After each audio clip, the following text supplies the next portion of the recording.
5 हाँ प्राइम हाँ 3 प्राइम समझ गए थे। अब हम लोग को जानना वो है, समझ गए। अब हम लोग को जानना है, एक साइंटिस्ट है जिसका नाम है एरविन चारगाफ।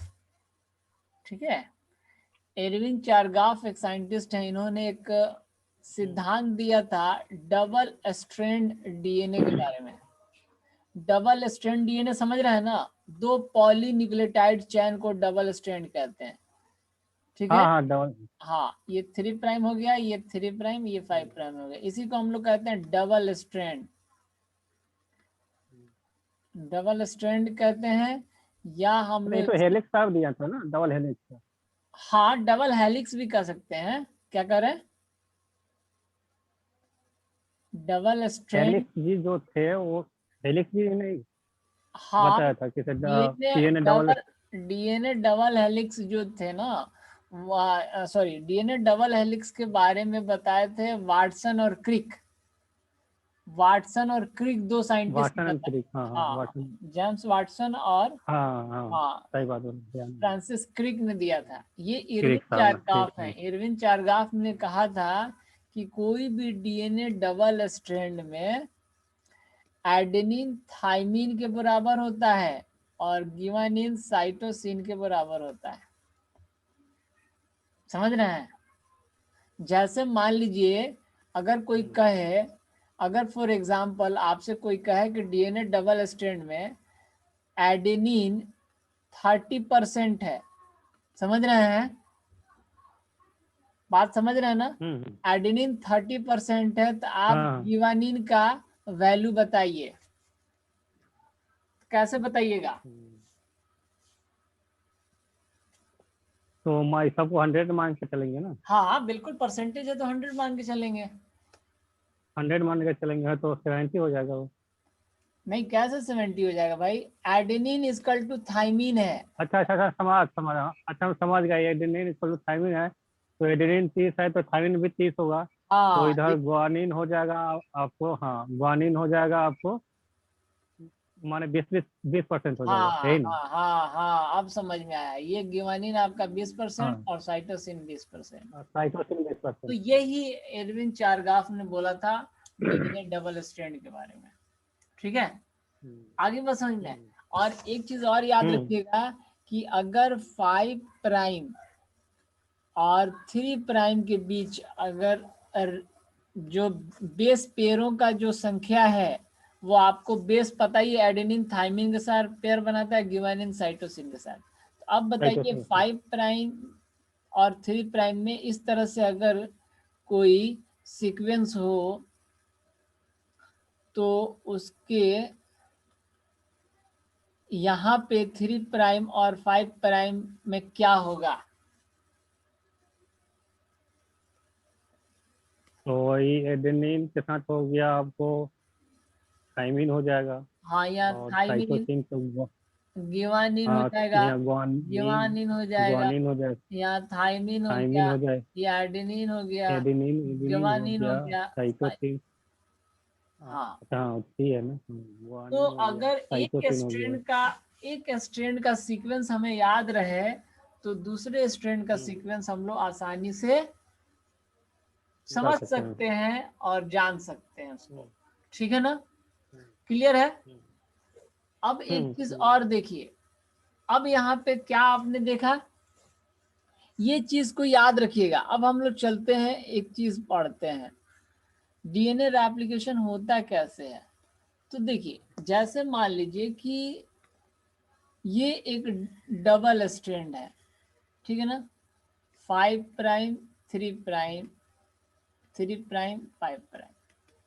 तो अब इसका मान लीजिए ये तो स्ट्रैंड दिख रहा है। अब इस पे सीक्वेंस हम लोग बैठा देते हैं, 10 का बैठाते हैं, ज्यादा नहीं बैठाते हैं, ज्यादा बैठाएंगे तो टाइम लगेगा।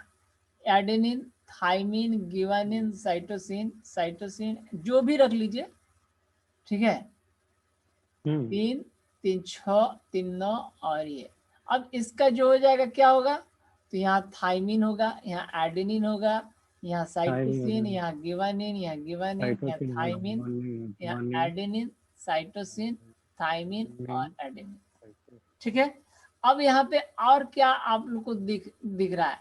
इसके बीच ये डबल बॉन्ड होगा, इसके पीछे ये डबल हाइड्रोजन बॉन्ड होगा, इसके पीछे 3 हाइड्रोजन बॉन्ड होगा, इसके पीछे 3 हाइड्रोजन, इसके बीच 3 हाइड्रोजन, इसके बीच 2, इसके बीच 2, इसके बीच 3, 2, 2, यही होगा ना? क्लियर है? क्योंकि एडेनिन थाइमिन के बीच जो हाइड्रोजन बॉन्ड होता है वो 2 होता है, और गिवानिन साइटोसिन के बीच जो हाइड्रोजन बॉन्ड होता है वो 3 होता है। ठीक है ना? क्लियर है? अब आगे देखिए क्या कह रहा है, अब यहाँ पे ध्यान दीजिएगा। अब जैसे मान लीजिए इसका रेप्लिकेशन करना है, यानी ये डीएनए मॉलिक्यूल है,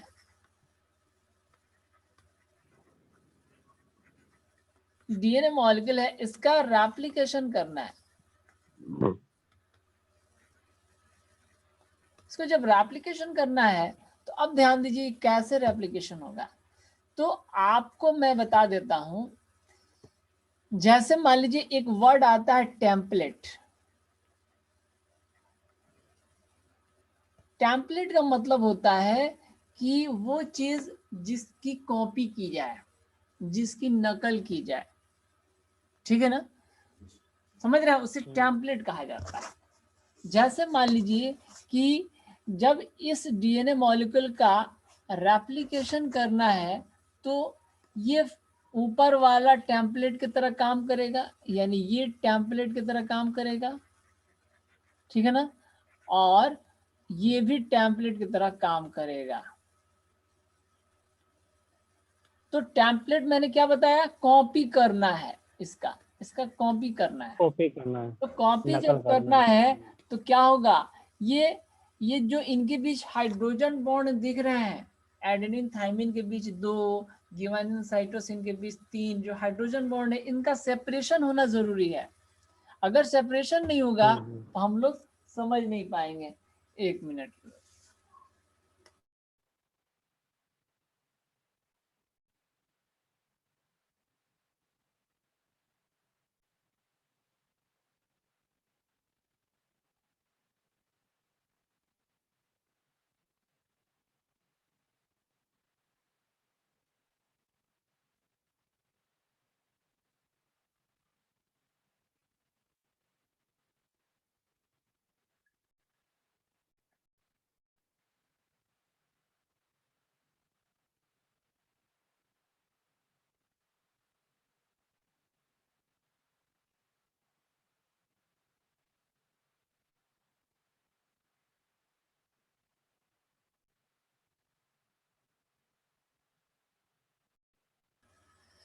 अब यहाँ पे देखिए, अब जब इसका रेप्लिकेशन करना है तो ये जो है ना, इनके बीच हाइड्रोजन बॉन्ड जो है ना, ये सारे अलग हो जाएंगे। तो देखिए कैसे होगा, ये कुछ दूरी पे चले जाएंगे, हट जाएंगे, और ये कुछ दूरी पे हट जाएगा। ठीक है ना? अब क्या होगा, अब हम लोग ने क्या देखा, यहाँ पे एडेनिन था, thymine, guanine, cytosine, cytosine, adenine, thymine, guanine, adenine, thymine. ठीक है? यहाँ पे क्या था, थाइमिन था, एडेनिन था, साइटोसिन था, गिवानिन था, guanine, thymine, adenine, cytosine, thymine, adenine. ठीक है? अब देखिए, अब यहाँ पे जो है ना एक नया स्ट्रैंड बनेगा, यहाँ ना एक नया स्ट्रैंड बनेगा, और यहाँ एक नया स्ट्रैंड बनेगा।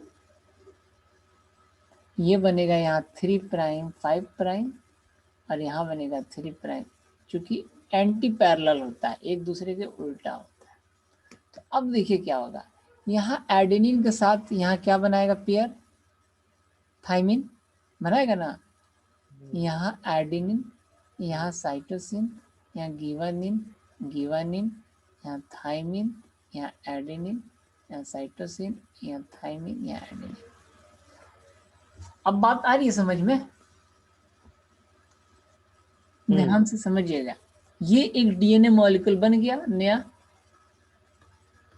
जब ये डीएनए मॉलिक्यूल बना तो आप यहाँ ध्यान दीजिएगा, एक इसमें एक ओल्ड है ना, और एक न्यू है ना? उसी तरह से यहाँ देखिए, यहाँ भी वही चीज है, यहाँ एडेनिन, चूंकि इसका इसके अकॉर्डिंग यहाँ पे बन रहा है, इसके अकॉर्डिंग, उसी तरह से इसके अकॉर्डिंग यहाँ बना, नया वाला बना, इसी वजह से इसे टेम्पलेट कहते हैं। इसी वजह से इसको भी टेम्पलेट कहते हैं, क्योंकि इसी का कॉपी हो रहा है, पेयरिंग हो रहा है बस। Thymine, guanine, cytosine, cytosine, adenine, thymine, guanine, adenine, thymine. देखें इसी का कॉपी हुआ, तो अब ये 2 मॉलिक्यूल बन गया, ये भी एक डीएनए का मॉलिक्यूल बन गया, यानी 1 से 2 बन गया। लेकिन आप यहाँ क्या देख रहे हैं, एक ओल्ड एक न्यू, ये ओल्ड स्ट्रैंड है ना, और ये क्या है, एक न्यू स्ट्रैंड है।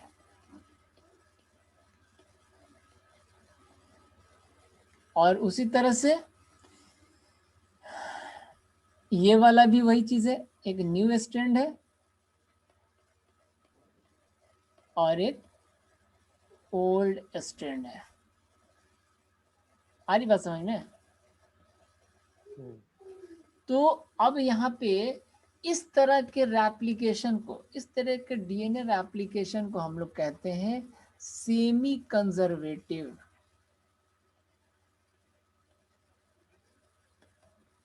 Semi conservative DNA replication.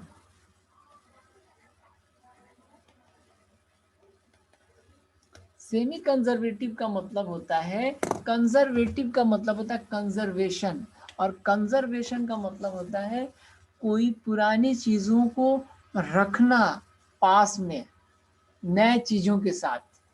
तो चूंकि यहाँ पे आधा पुराना है, ठीक है ना, सेमी का मतलब आधा होता है, हाफ, ठीक है, आधा पुराना और आधा नया है। आ रही बात समझ में? क्योंकि ये पुराना है और एक नया है, फिर एक पुराना है एक नया है कि नहीं? तो इसी को हम लोग कहते हैं सेमी कंजर्वेटिव डीएनए रेप्लिकेशन, और यही मतलब वैलिड है, यही कॉन्सेप्ट जो है ना वैलिड है, ठीक है, यही कॉन्सेप्ट। अच्छा, जो इसमें बॉन्ड होता है तो बॉन्ड पर जैसे के तैसे ही रहता है? हाँ, फिर से बॉन्ड बन जाएगा, फिर जो बॉन्ड सेपरेट हुआ था ना फिर से बन जाएगा, इसके बीच 2 रहेगा, इसके बीच 2, इसके बीच 3, इसके बीच 3, इसके बीच 3, यानी बॉन्ड जैसे के तैसे रहेगा। हाँ, हाइड्रोजन बॉन्ड फिर से बन जाता है। जब नया स्ट्रैंड बन जाएगा ना तो साथ में हाइड्रोजन बॉन्ड फिर से बन जाता है। लेकिन अच्छा, और कहने का मतलब है कि इसमें एंजाइम, माने ऐसे जो रेप्लिकेशन होता है हाँ हाँ तो इसमें कौन कौन सा एंजाइम डालते हैं? हाँ, कौन यहाँ सा पे, एंजाइम? हाँ यहाँ पे एंजाइम जो यूज होता है ना उसका नाम है डीएनए पॉलीमेराज। अच्छा, डीएनए पॉलीमरेज। हाँ, पॉलीमेराज एंजाइम। क्योंकि यहाँ पॉलीमेराज क्यों कहा जा रहा है, क्योंकि यहाँ पे न्यूक्लियोटाइड का पॉलीमर बन रहा है, समझ रहे हैं ना, न्यूक्लियोटाइड का क्या बन रहा है, पॉलीमर बन रहा। पॉलीमर बन रहा है। तो पॉलीमर से ही पॉलीमेराज एंजाइम का नाम रख दिया गया, या पॉलीमेरेज एंजाइम हाँ। बोलिए, ठीक है ना, डीएनए पॉलीमेरेज एंजाइम। आ रही बात समझ में? तो आपको बता हाँ। देते हैं, जो रेप्लिकेशन होता है ना, रेप्लिकेशन प्रोकैरियोट में अलग एंजाइम होता है और यूकैरियोट में अलग एंजाइम होता है। तो आप प्रोकैरियोट यूकैरियोट के बारे में जानते ही होंगे। प्रोकैरियोट मतलब बैक्टीरिया, जिसमें न्यूक्लियस मतलब रहता है बट न्यूक्लियर मेम्ब्रेन नहीं होता है। हम आपको जब सेल बायोलॉजी पढ़ा रहे थे उसमें बताए थे कि न्यूक्लियर मेम्ब्रेन एब्सेंट होता है, न्यूक्लियस होता है। इसमें होता है ना, प्रोकैरियोट में ना। हाँ, प्रोकैरियोट में मैंने बताया था कि प्रोकैरियोट में न्यूक्लियस होता है बट मेम्ब्रेन बाउंड नहीं होता है। बाउंड नहीं होता। हाँ, मेम्ब्रेन बाउंड का मतलब मेम्ब्रेन का बना हुआ नहीं होता है, यानी नॉन मेम्ब्रेन बाउंड होता है। और यूकैरियोट्स में मेम्ब्रेन बाउंड होता है। मेम्ब्रेन बाउंड होता है। ये दोनों में कौन कौन से एंजाइम का तो यूकैरियोट में तो हो गया डीएनए पॉलीमरेज एंजाइम, हाँ, है ना? और भी बहुत सारे एंजाइम है, उन सभी एंजाइम का हम लोग लिस्ट देखेंगे और उनके फंक्शन को देखेंगे। ठीक है, समझ रहे हैं ना? वैसे एक दो का ये बता दीजिए प्रोकैरियोटिक एंजाइम का। हाँ हाँ, जैसे मान लीजिए डीएनए पॉलीमराज एंजाइम है, डीएनए पॉलीमराज एंजाइम 1, ठीक है ना, डीएनए पॉलीमराज 2, ठीक है, डीएनए पॉलीमराज 3, 3 तरह के डीएनए पॉलीमराज एंजाइम पाया जाता है प्रोकारियोट्स में। किसमें? प्रोकारियोट्स में। और प्रोकारियोट्स का जो एग्जाम्पल यहाँ पे देखा गया है एप्लीकेशन का, ई कोलाई का देखा गया है, ई कोलाई बैक्टीरिया। क्योंकि सारे बैक्टीरिया जो होते हैं वो प्रोकारियोट्स होते हैं। आ रही बात समझ में?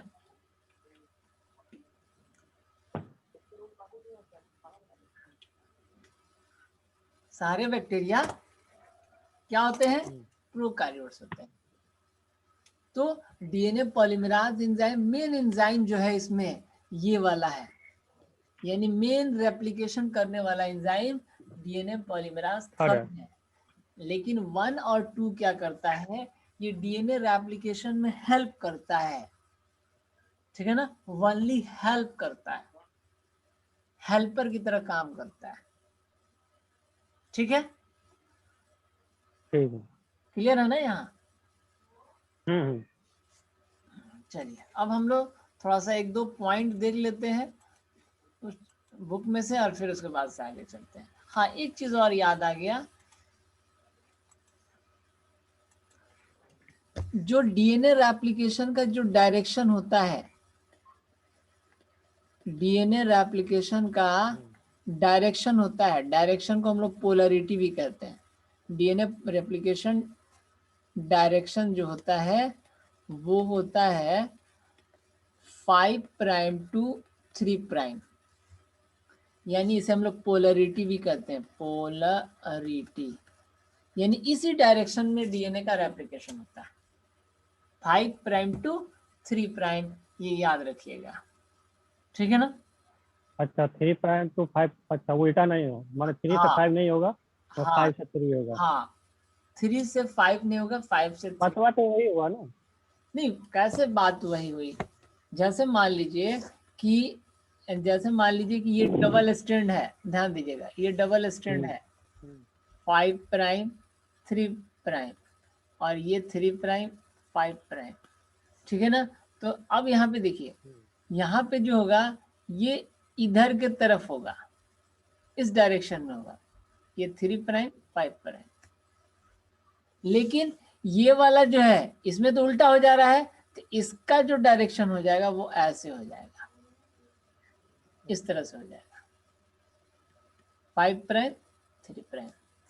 बात समझे हैं मेरा? समझ गया। यानी हमेशा DNA replication 5 prime to 3 prime होता है। ठीक है ना? जैसे में आज कुछ नए बच्चे नेट के हैं, ठीक है, तो अच्छा, तीन हैं, तो वो पीजी भी कर रहे हैं और नेट भी का तैयारी कर रहे हैं। तो उसमें एक स्टूडेंट जो है वो बहुत क्लोज स्टूडेंट है, मिथिलेश नाम है उसका। तो कोई भी चीज होता है, हाँ मिथिलेश का नाम सुने। हाँ, वही क्लास अरेंज किया है। तो वो जो है कोई भी बात होती है ना, तो हमको बताता है कि बच्चे ये इस तरह से कह रहे थे, उस तरह से कह रहे थे, यानी एक तरह का फीडबैक देता है बच्चों का। ठीक है, तो वो कह रहा था कि सर ऐसा है, बच्चे कह रहे हैं कि सर जो है पूरा बुक से ही लाइन बाय लाइन, ऐसा लग रहा है कि हम लोग बच्चे क्लास में हैं। ठीक है, लाइन बाय लाइन पढ़ाते हैं। ठीक है ना? तो हमने कहा कि देखिए, हम लाइन बाय लाइन क्यों पढ़ाते हैं, आप खुद सोचिए कि हम इस तरह से व्हाइट बोर्ड पे पढ़ा रहे हैं, तो हो सकता है कि एक दो पॉइंट छूट जाए, समझ रहे हैं ना? जैसे मैंने अभी हम जैसे बुक की तरफ गए तो हमें एक पॉइंट याद आया, तो जब हम लोग कोई चीज पढ़ते हैं या पढ़ाते हैं कोई चीज, तो अगर हम लोग ऐसे पढ़ाते हैं, मतलब बोर्ड पे खड़े हो गए और पढ़ाने लगे, तो हो सकता है कि ऐसा नहीं है कि आपको नहीं पता है, आपको पता है, लेकिन जब आदमी पढ़ाने लगता है तो कुछ एक दो चीजें जो है ना छूट जाती है। नया छूट भी जाते हैं, कुछ नया नया भी आ जाती है। हाँ, कुछ नया आएगा, कुछ छूट भी जाएगा। तो उससे क्या होता है कि अगर आदमी के पास बुक रहेगा पास में, तो कोई भी चीज छूटने की संभावना नहीं रहती है। तो और चूंकि अगर छूट जाए, छूटेगा तो क्या दिक्कत आएगी पता है? छूटेगी तो क्या दिक्कत होगा, चूंकि नेट का जो एग्जाम होता है वो एमसीक्यू होता है। ऐसा नहीं कि कोई आ जाएगा क्वेश्चन कि भाई डीएनए एप्लीकेशन लिखो, है कि नहीं? तो डीएनए बात एप्लीकेशन सही अगर है आ भाई। जाएगा तो आप लिख सकते हैं कि क्या क्या होता है। लेकिन अगर एमसीक्यू आता है, मल्टीपल चॉइस क्वेश्चन आता है, 4 ऑप्शन रहता है, तो इस तरह के क्वेश्चन तो कहीं से भी बन सकता है, किसी भी लाइन से बन जाएगा, किसी भी पैराग्राफ से बन जाएगा। बात समझ रहे हैं? तो इसके पीछे रीजन यही है।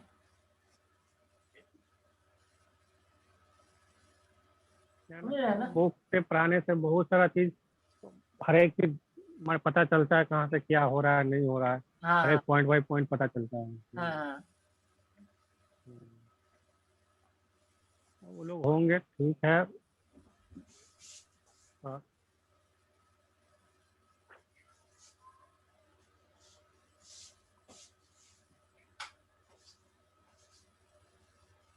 बहुत सारे करेंट स्टूडेंट सब होते हैं ना, वो थोड़ा सा हाँ होते ही नहीं। हम बोले करेंट स्टूडेंट सब होता है, वो सब थोड़ा सा एक्टिव होता है। हाँ हाँ। थोड़ा हाँ। हमने ठीक है, कोई बात नहीं है, हम उस तरह से भी पढ़ा देंगे, ऐसा नहीं है कि आदमी नहीं पढ़ा पाएगा। ठीक है, तो चलिए कोई बात। हम सब है तो हम सब तो बहुत चीज है कि 11 12 भी सही से नहीं पढ़ पाए हैं। कोई बात नहीं है, हाँ, आदमी सही भूल जाता है, सही बात होता है। क्योंकि आदमी स्टडी में नहीं रहता नहीं, तो भूल भूलता जाता तो अलग वो भूलने का बात तो है ही, लेकिन सबसे बड़ी चीज है कि पढ़ा भी तो है। और हमसे पूछा 11 12 हम सही से बढ़िया से पढ़े ही नहीं। है। अच्छा अच्छा। बायोलॉजी के क्लास पकड़े थे तो बायोलॉजी के सर का वो हमेशा कभी जेल में, कभी जेल से बाहर, कभी कोचिंग से उठा लिया, माने इसी चल रहा था उनका जो कुछ बूचर खाना वाला वो चल रहा था उस समय। ओ। हमारे गांव में ना बहुत बूचर खान, हाँ बूचर खाना एकदम सामने खोल दिया था, एकदम आप रोड पे आके काटने लगा था, है ना। अच्छा अच्छा, और माल मुस्लिम है? सप्लाई बाहर होता था।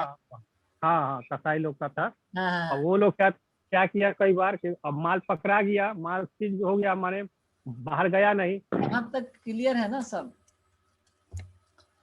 हाँ आज हाँ, यहाँ तो क्लियर आज है। का क्लियर है ना? हाँ। अब देखिए, ये जो फिगर में दिखा रहा है, देखिए ये हाइड्रोजन बॉन्ड दिखा रहा है, तो जीसी के बीच जो है 3 हम्म हाइड्रोजन बॉन्ड है, जीसी के बीच 3 है, हम्म और एटी हम्म के बीच जो है हम्म। 2 हाइड्रोजन बॉन्ड है। और ये आपको दिख रहा है फॉस्फेट ग्रुप, दिख रहा है ना फॉस्फेट ग्रुप, ये फॉस्फेट फॉस्फेट ग्रुप ग्रुप। था, हाँ। और यही यही जो है क्या है, फॉस्फोडाइएस्टर बॉन्ड है। फॉस्फोडाइस्टर बॉन्ड, हाँ। हाँ, फॉस्फोडाइएस्टर बॉन्ड है। ठीक है, और यहाँ पे देखिए, ये 3' यहाँ से है, 5' यहाँ से है। उसी तरह से आपको एक चीज और दिखाना चाहते हैं, इसका जो अपोजिट स्ट्रैंड है उसका देखिए वो उल्टा होगा। एंटी पैरेलल मैंने बार बार कर रखा है, एंटी पैरेलल होता है। ठीक है, जैसे यहाँ देखिए, ये है 5' और ये है 3', और इसका उल्टा यहाँ पे 3' और ये 5। तो इस तरह से डीएनए डबल स्ट्रैंड होता है, पॉलीन्यूक्लियोटाइड चेन होता है। ठीक है, क्लियर है ना? हाँ, क्लियर है। तो चारगाफ रूल भी समझ में आ गया। और हम्म हाँ, और फिर मैंने एक चीज और बताया था कल, फ्रांसिस क्रिक साइंटिस्ट का सेंट्रल डोगमा बताया था। यही है सेंट्रल डोगमा जो आपके स्क्रीन पे दिख रहा है। देखिए, फ्रांसिस क्रिक ने, सेंटर डोमा। हाँ डोगमा, सेंट्रल डोगमा ने हाँ। एक, मतलब एक कॉन्सेप्ट है सेंट्रल डोगमा, फ्रांसिस क्रिक का। ठीक है, क्रिक साहब ने दिया था सेंट्रल डोग्मा, याद रखिएगा। देखिए ये डीएनए से डीएनए बनने के प्रोसेस को रेप्लिकेशन, इस तरह से घुमा दिया, इसका मतलब डीएनए से डीएनए बनने का प्रोसेस, और डीएनए से आरएनए बनने का प्रोसेस अच्छा। ट्रांसक्रिप्शन है, और एमआरएनए जो बना, एमआरएनए से ट्रांसलेशन होता है, बनता है प्रोटीन। ट्रांसलेशन। ठीक है। अब एक चीज यहाँ ध्यान दीजिए, ये जो आरएनए होता है, आरएनए 3 प्रकार का होता है। आरएनए जो होता है वो 3 प्रकार का होता है, ये भी आप सुने होंगे। एक होता है आरआरएनए, हाँ, एक होता है टीआरएनए, और एक होता है एमआरएनए। एमआरएनए, ठीक है। यानी आरआरएनए को हम लोग कहते हैं राइबोसोमल आरएनए। Ribosomal RNA. हाँ, राइबोसोमल आरएनए का मतलब ये राइबोसोम बनाता है। क्या बनाता है? राइबोसोम बनाता है, नाम से ही पता चल रहा है। राइबोसोमल। ठीक है ना। और ये टीआरएनए ट्रांसफर आरएनए, ट्रांसफर। ठीक है ना। और ये मैसेंजर आरएनए है। और आपको ये भी याद होगा कि राइबोसोम को हम लोग प्रोटीन फैक्ट्री कहते हैं। राइबोसोम को हम लोग प्रोटीन फैक्ट्री कहते हैं। ठीक है ना। प्रोटीन फैक्ट्री कहते हैं। हाँ, राइबोसोम को प्रोटीन फैक्ट्री कहा जाता है, इसलिए क्योंकि ये प्रोटीन बनाता है। किसके हेल्प से बनाता है प्रोटीन? तो एमआरएनए तथा टीआरएनए के हेल्प से, एंड टीआरएनए के हेल्प से। टीआरएनए का दूसरा नाम जो है एडेप्टर आरएनए है, या एक और नाम है इसका सॉल्युबल आरएनए। तो याद रखिएगा, ठीक है ना। ये चीज याद रखिएगा।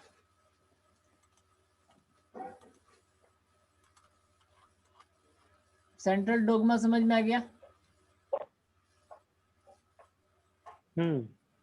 अब एक चीज सेंट्रल डोग्मा में वही बताएंगे ना, डीएनए से डीएनए कैसे बनता है, तो हाँ है ना। हाँ, यही है, ये सेंट्रल डोग्मा है आपके सामने जो दिख रहा है। मैंने कोई पूछा, कोई पूछा कि सेंट्रल डोमा क्या होता है, तो सेंट्रल डोमा जैसे डीएनए से डीएनए कैसे बनता है, वो सेंट्रल डोमा कहलाता है ना। हाँ, कैसे नहीं बनता है, या और कुछ बोलना है उसमें? हाँ, इंफॉर्मेशन फ्लो करता है।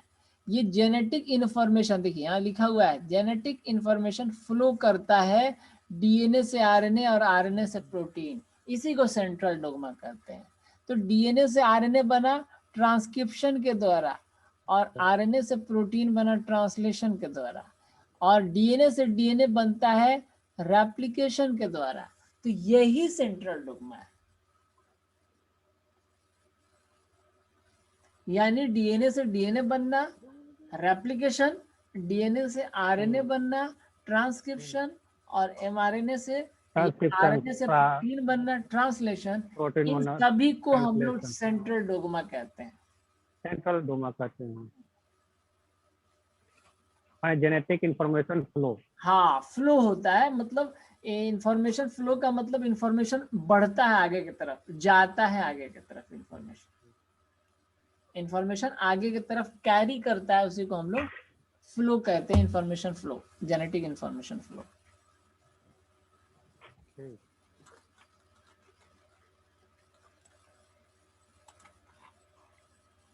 अब देखिए यहाँ पे एक चीज और जान लेते हैं जो कि काफी इंपॉर्टेंट है, और जान के हम लोग आगे बढ़ते हैं। चूंकि तो हम लोग को जानना है पैकेजिंग, यानी मान लीजिए कि आप कोई सामान प्रोडक्ट बना लेते हैं तो उसका पैकेजिंग कैसे करते हैं, यानी पैकिंग कैसे करते हैं। पैकिंग भी होना बहुत ज़रूरी है। क्यों पैकिंग होना ज़रूरी है भाई?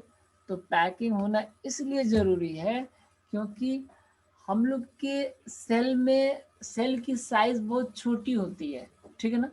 सेल की साइज, जैसे मान लीजिए ह्यूमन बींग्स, ठीक है, या मैमल्स में, मैमल्स का सेल ले लीजिए, और सेल लेने के बाद से अगर हम लोग कैलकुलेशन करते हैं तो पूरे क्रोमोसोम की लेंथ जो हो जाती है 2.2 मीटर हो जाती है। मैमल्स के अंदर। तो ये बताइए, सेल तो होता है बहुत सारा, बहुत छोटा, जो हम लोग के खुले आंखों से नहीं दिखता है, तो फिर इतना बड़ा क्रोमोसोम कैसे सेल के अंदर रहता है? तो वो पैकिंग के रूप में रहता है, पैकिंग होती है उसकी, समझ रहे हैं ना? जैसे मान लीजिए कि आपके पास छोटा सा अटैची हो और उसमें सामान ज़्यादा रखना हो, तो अगर आप सही से एडजस्ट नहीं कीजिएगा तो नहीं अटेगा उसमें, उसको एक सिस्टमेटिक ढंग से रखना पड़ेगा, तभी वो एडजस्ट हो पाएगा। ठीक है ना? उसी तरह से यहाँ भी है, ध्यान दीजिएगा।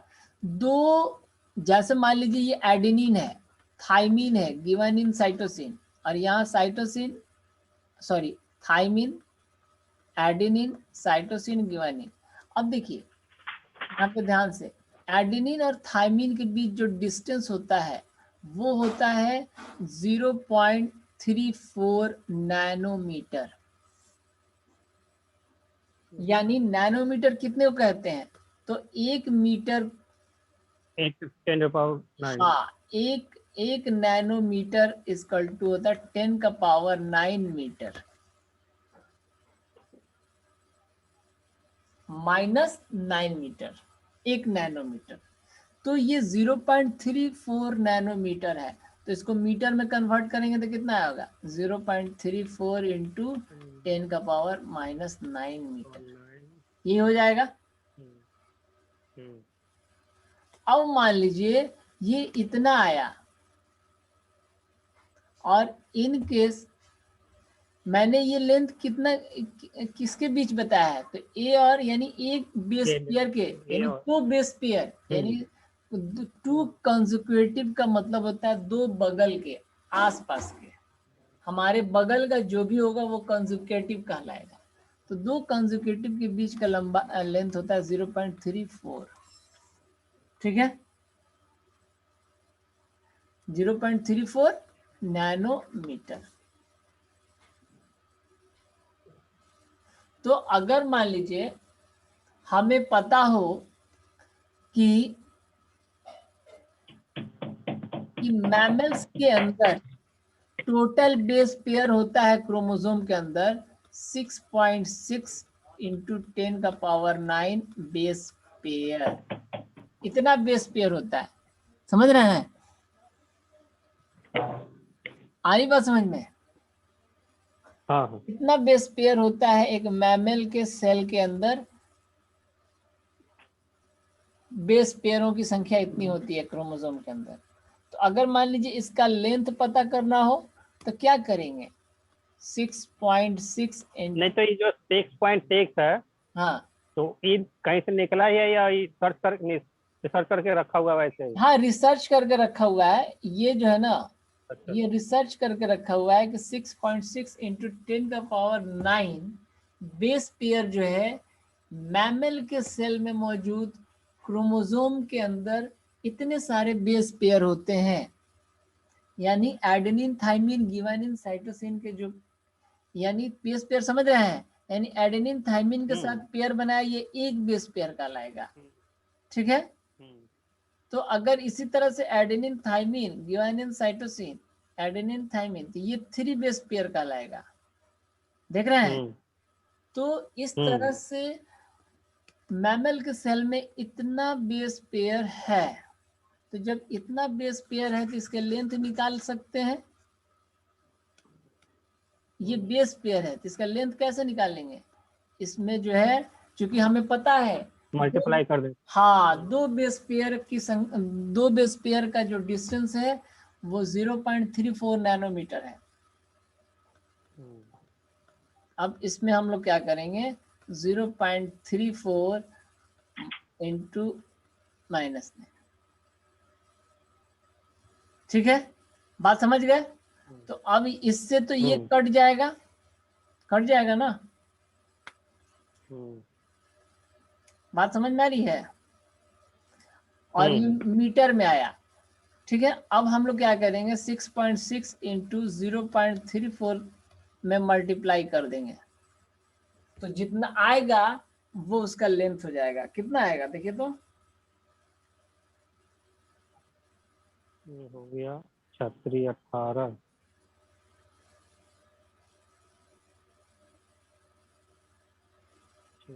34 24 24 26 17 18 17 18 19 4 14 11 12 2 2 2 3 2.24 हाँ 2.2 ले लीजिए, 24 मीटर आ गया।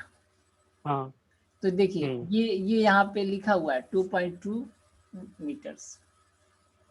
ठीक है, आगे बात समझ में है। ठीक। अब आप खुद सोचिए कि 2.2 मीटर एक क्रोमोसोम का लेंथ है, ठीक है ना। क्रोमोसोम का लेंथ इतना है, और मैमल के सेल के अंदर न्यूक्लियस का साइज जो है 10⁻⁻6 मीटर है।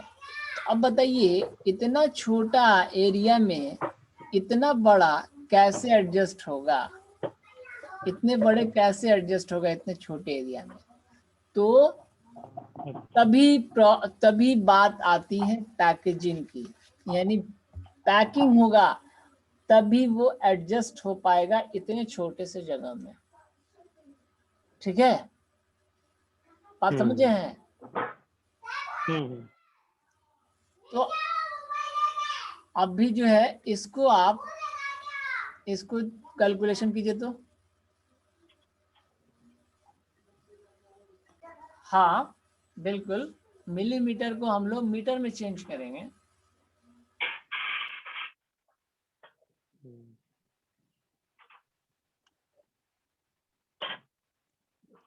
इंटू 10⁻³ कर देंगे ना। हाँ, 1 मीटर में कितना मिलीमीटर होता है? 1000 हो जाएगा ना। हाँ 1000 होता है, यानी 1 एक मीटर में 100 सेंटीमीटर होता है ना। और 1 सेंटीमीटर में 10 मिलीमीटर होता है, तो हाँ 1000 हो जाएगा। ठीक है, तो 1.36 मिलीमीटर है, इसको मीटर में कन्वर्ट करना होगा। तो हम क्या जानते हैं, 1 मीटर में 1000 मिलीमीटर होता है। तो हम क्या करेंगे, इससे गुणा करेंगे या डिवाइड करेंगे? गुणा करेंगे ना। अच्छा मिलीमीटर है ना, तो बड़ा का हाँ, तो डिवाइड करेंगे हम। डिवाइड करेंगे, डिवाइड करेंगे। हाँ डिवाइड करेंगे। तो डिवाइड करेंगे तो क्या होगा, 1.36 इंटू 10⁻³ -3 ये आ गया मीटर। ठीक है, और हम लोग क्या जानते हैं, ये डीएनए का लेंथ दिया हुआ है। तो एक बेस पेयर के बीच कितना लेंथ होता है, 0.34 नैनोमीटर। ठीक है, 34 नैनोमीटर। तो इसको मीटर में चेंज कीजिए, इसको मीटर में चेंज कीजिएगा तो क्या, 0.34 इंटू 10⁻⁻⁹। ठीक है, तो अब जो है क्या कीजिएगा, कह रहा है कि नंबर ऑफ बेस पूछ रहा है, नंबर ऑफ बेस पूछ रहा है। तो नंबर ऑफ 1.36 इंटू 0.34 और ये हो जाएगा 9 3 12 है ना। ध्यान दीजिए, वैसे नहीं, बेस पेयर की संख्या पूछ रहा है, पूरा डिस्टेंस नहीं पूछ रहा है। डिस्टेंस ऑलरेडी दे चुका है भाई आपको। अच्छा, ये डिस्टेंस दे चुका है ऑलरेडी। जैसे मान लीजिए 2.2 ये आपको दे दिया जाए तो आप ये निकाल सकते हैं। हाँ